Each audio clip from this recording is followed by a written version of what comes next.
Hi everyone, welcome back to my channel. As you know, I've been traveling in Melbourne the last 2 months and I've been traveling solo. I'm single and retired, and there's 5 huge lessons that I learned during this 2-month period, and I thought it would be kind of fun to go over that so that if any of you out there who are single and retired and are traveling alone want to get some tips and tricks, these 5 points might hit home. So let's get on with it. Hi, my name is Reina and this is Small Retired Life. And on my channel, we talk about all things retirement, living in your 50s, 60s, 70s. But honestly, my videos are for everyone.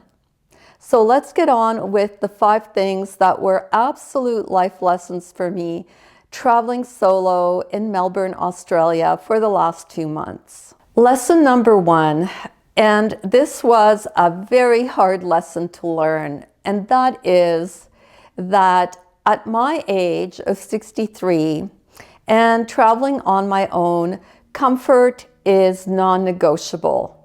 Let me just tell you that my trip going to Melbourne was absolutely interesting. So I traveled economy, and not premium economy, just regular, peasant class, as I call it, where the seats are like, this wide, and I'm a pretty small person. I'm only 5 feet tall and I'm quite petite. Don't take up a lot of space. I unfortunately had the misfortune of having a gentleman next to me throughout the 16-hour flight who probably was, I'm going to guess, over 300 pounds. Really nice man, but oh my goodness, I could not even have that divider that you have in airplane seats. I couldn't have it down.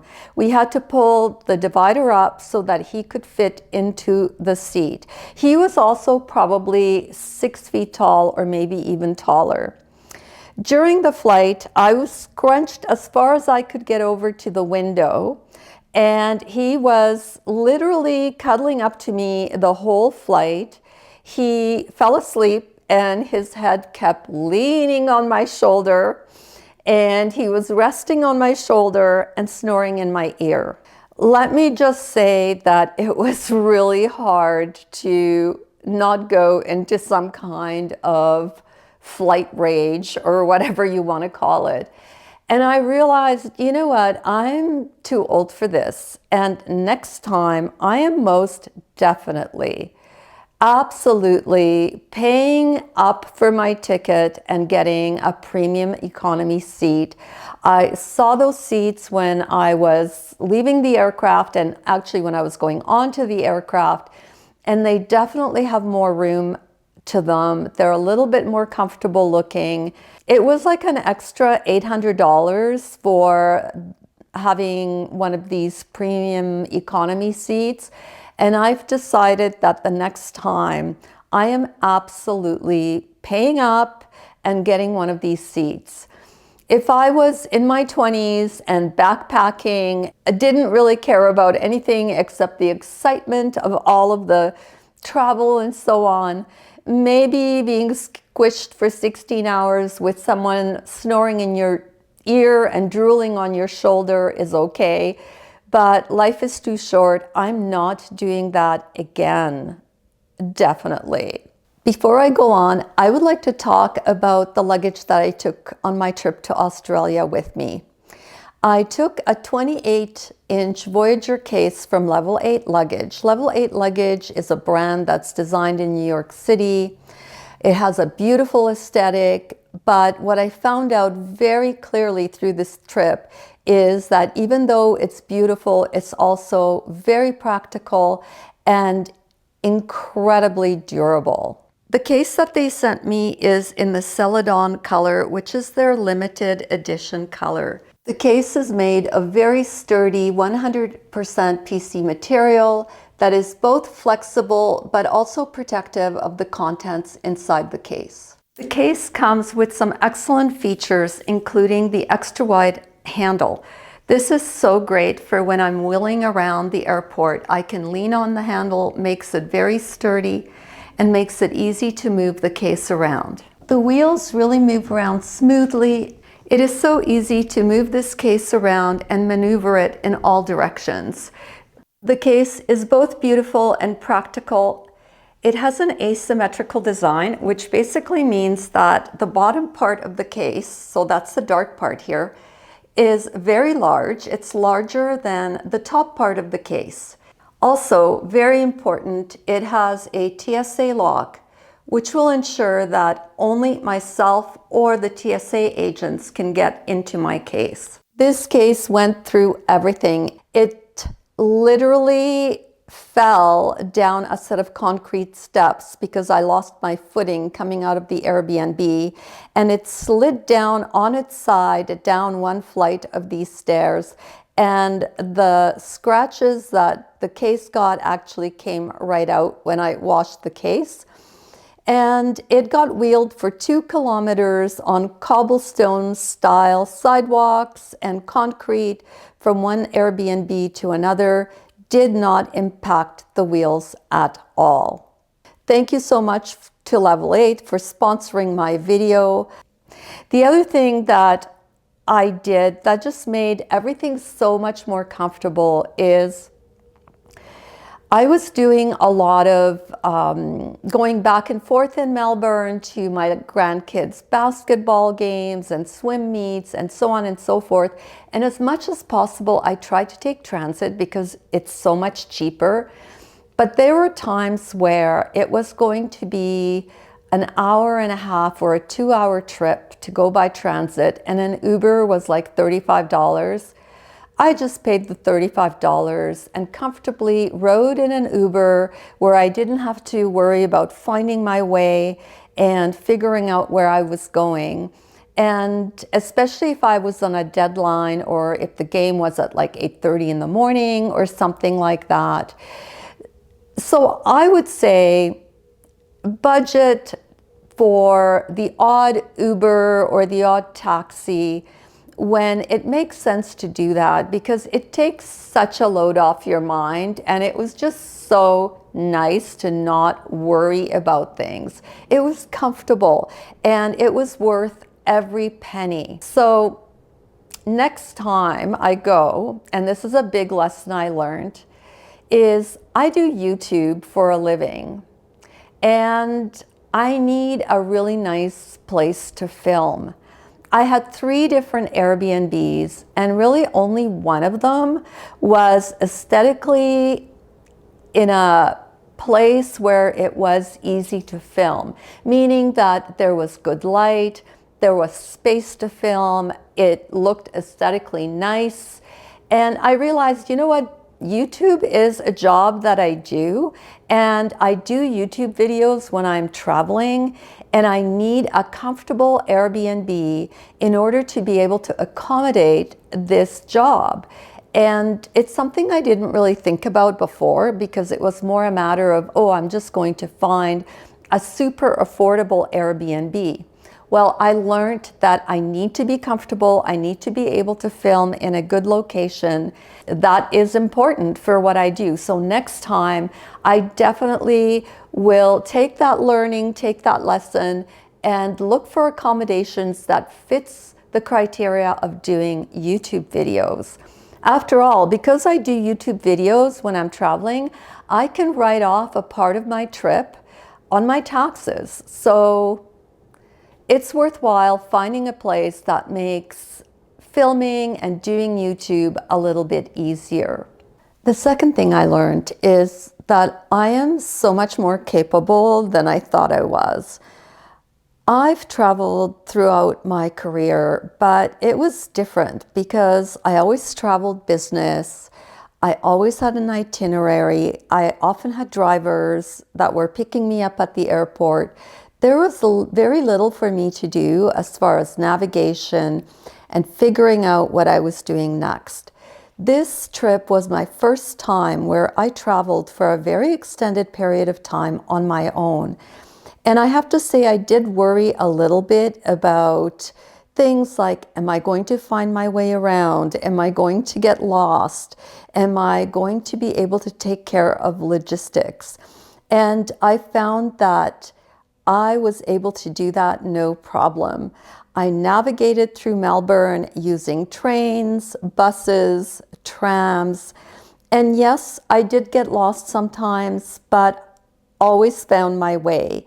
Even though I had family, my son and my grandkids live in Melbourne, most of the week I was on my own. So there was this idea of I need to cope by myself during the week. And I did just fine. I was able to occupy my time, find things to do. I went to the museums on my own. I went to restaurants on my own and had no problem sitting alone in a restaurant, browsing my iPad or having a glass of wine and enjoying the view to the beach or something like that. It empowered me because now I want to go on another little trip, maybe this summer, and do something and go by myself because I know that I can do this. It was really gratifying to discover that I could take care of myself. I was really sick when I first came to Melbourne. I mean, really sick. And I was able to find the resources to help me get through that, to find friendly pharmacists who were able to compound medication for me and get me through and make me feel better. So that was probably maybe my most important discovery about myself, in that, just take it easy, enjoy my time, take the time to look at a map or look at the apps and find out where things are. And I was just fine. And I think anyone can do this. Absolutely anyone can do this. The third thing that I learned, and again, a very valuable lesson, is traveling on your own solo, and especially as a retired person, I didn't have to rush to do anything. When I first got to Melbourne, I had this feeling that I had to do absolutely everything, that I had to run around, go to all the museums, go to all the sites, take in everything. I was like, oh my goodness, should I be traveling somewhere else in Australia? Should I be doing this? Should I be doing that? And I think it was on my second week there, I realized, you know what? I don't have to do anything. I don't answer to anyone. I only answer to myself. And if I want to stay in one day and just hang out in the Airbnb and write in my journal and drink coffee, I can do that. If I want to go and sit in a little bar by myself and watch life go by, I can do that. If I want to walk on the beach and take in the ocean and the people watching and all of the sights, I can do that. Or I can go to the galleries and I can take in a festival or go to the wineries with my son and my daughter-in-law. I was on my own timetable, and oh my goodness, that was so wonderful.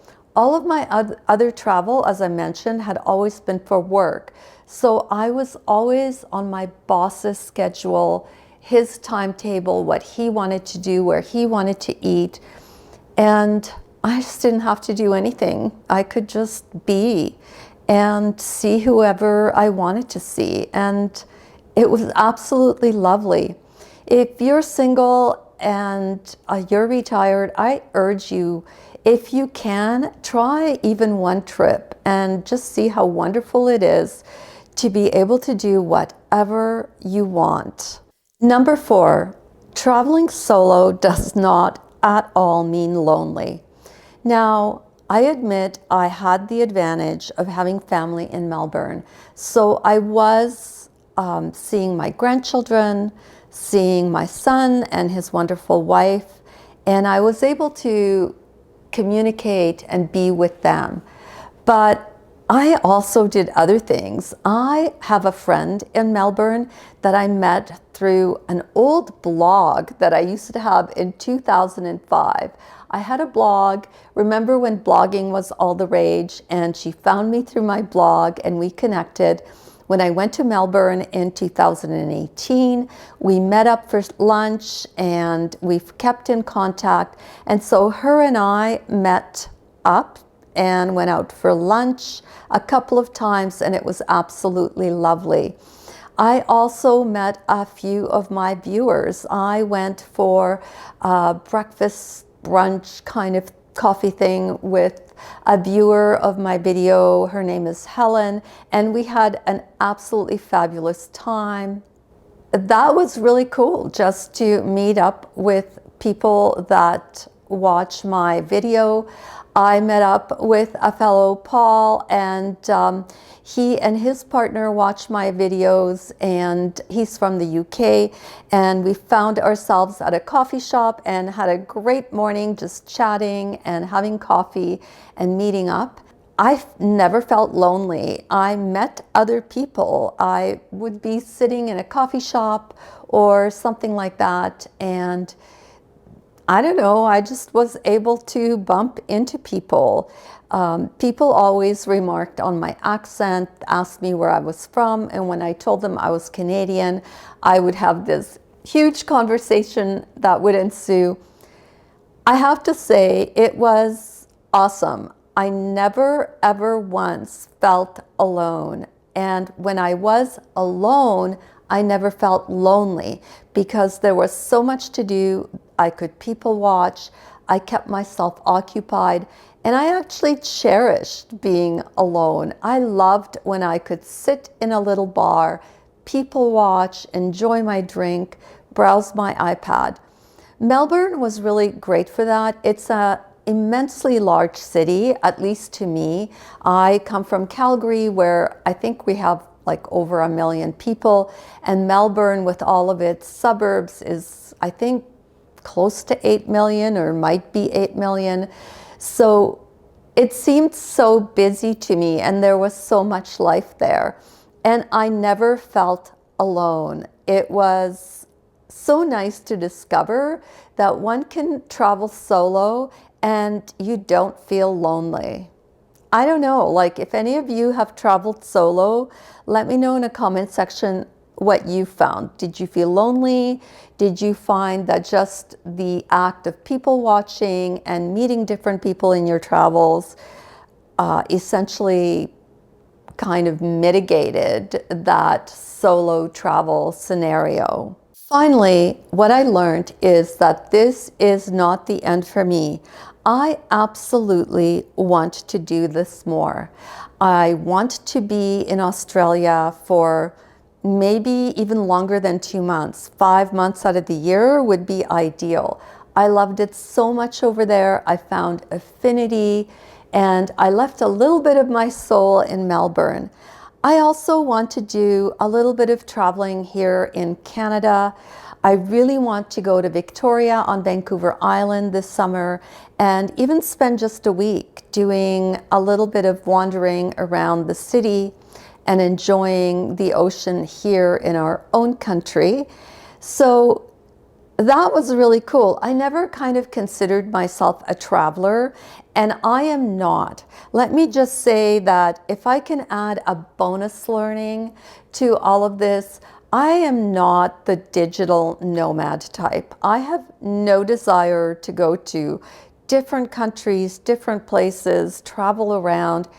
When I'm traveling, I like to kind of be in one place and get a connection to that place and feel like I'm part of the hub, part of the vibe of that city. And that's why I loved this trip, because I was there for 2 months. I was able to settle in a little bit and just feel like I was part of the vibe that was Melbourne. But at the same token, I realized that I don't want this to be a one-time thing. I definitely want to go back. And I also have a little bit of an urge to maybe go a few other places and do something similar.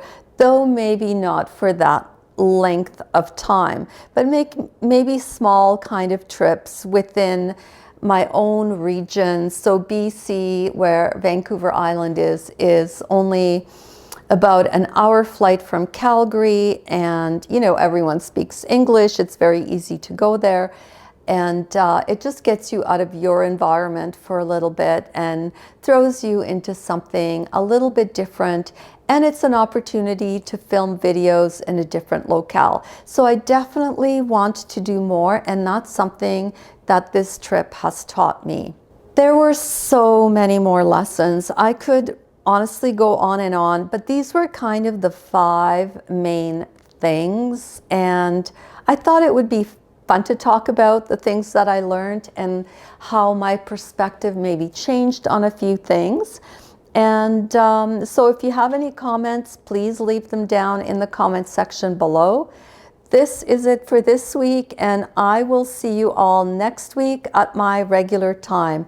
And again, thank you to Level 8 for sponsoring my video and making some of this travel possible for me. Bye.